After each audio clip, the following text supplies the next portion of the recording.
Welcome to Severely Underrated, and welcome to a game where in its first few moments you hit a guy with a car and he simply brushes it off, gets up and starts chasing you around with an axe. Who the hell did I just hit? Kratos' long-lost cousin? Drop the Leviathan axe, dude, and let's talk. Let's trade in Sura's information or something. You run away, get the flashlight that has all the powers of a laser weapon, blind the poor thing, then pick up a gun and then shoot it in the head. After that, a black tornado starts chasing you, as expected of course, and you run away from it with the same grace and speed as an asthmatic bulldog.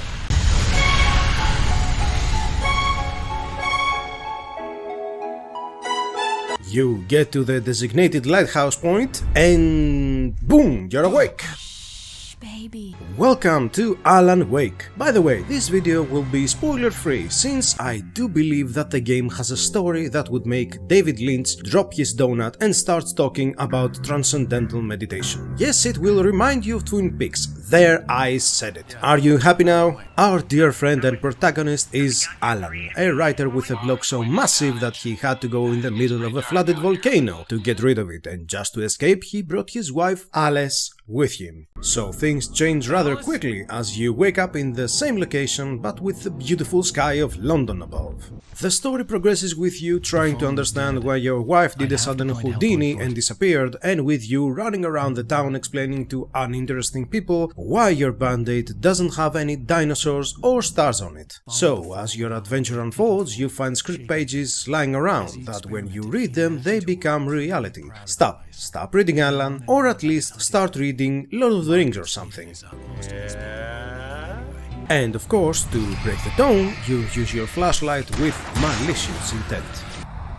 I have to point out that whenever you enter a new area or find something new, like a forgotten piece of room temperature cheese, you hear Alan's voice narrating what you see. The Creator's Dilemma by a doctor.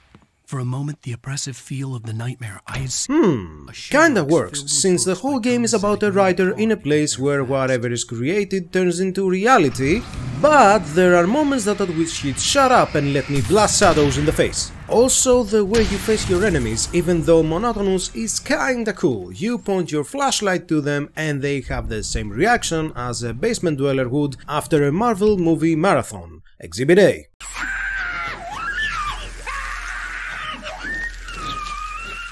Then you point your gun at them and shoot a couple of times. Exhibit B.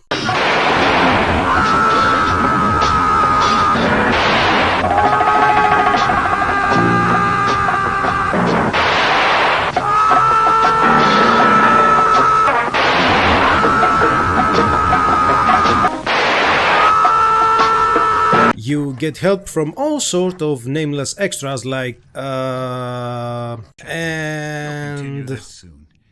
Meanwhile, when you as well as, But the two that give you some actual advice are pretty awesome. Two old guys, one with a plastic hammer and one with an eye patch. Thor and Odin for those that paid attention in metal class. I mean, what's more awesome than two old dudes that were in a metal band? Well, this. This is even more awesome.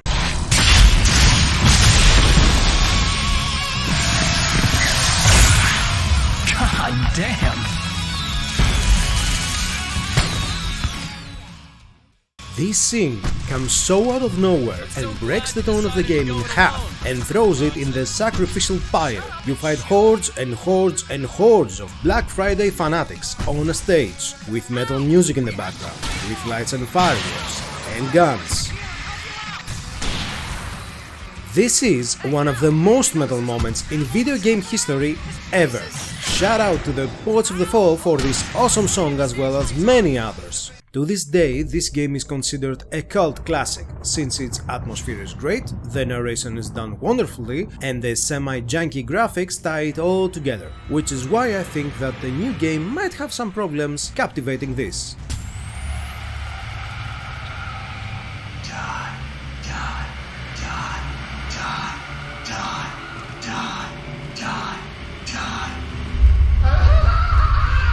In the end, I do think that more people should play Alan Wake, not only because it's severely underrated, but because to this day I consider cult classics to be hidden gems that influence the industry more than actual masterpieces. Yes, I am talking about how Twin Peaks influenced television. Yes, it isn't perfect.